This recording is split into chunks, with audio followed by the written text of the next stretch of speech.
Paul సార్ని చూస్తుంటే అయ్యో పాపం సార్ అనిపిస్తున్నది. అందరూ రాజకీయ నాయకులు లెక్కనే మస్తుగా ప్రచారాలు చేసిండు, రకరకాల గెటప్ లేసిండు. బాబు మోహన్ సార్ను పార్టీలో చేరుకున్నాడు, ప్రెస్ మీట్లు పెట్టిండు. ఇట్లా ఎన్ని తిప్పలు పడ్డా సుత ఈసారి సుత పాల్ సార్ ఓటమిని ఆపలేకపోయింది.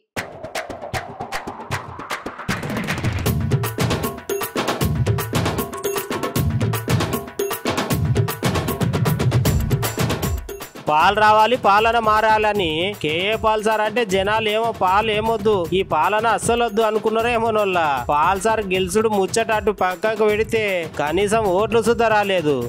ఈసారి ఖచ్చితంగా ఎట్లా లెక్కేసుకున్నా విశాఖపట్నం ఎంపీగా గెలుస్తున్నా, ఇక అభివృద్ధి పనులు షురు చేసుడే ఆలస్యమన్న సారు పాపం ఇప్పుడేం పత్తకి లేకుండా వాయే.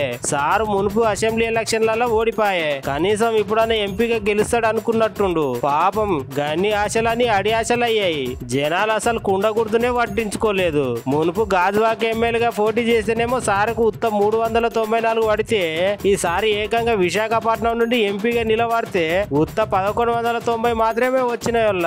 ఇక దీంతో పాల్ సార్ కుండ వలిగిందని సోషల్ మీడియాలో మస్తుగా ట్రోల్ చేస్తున్నారు సార్ను.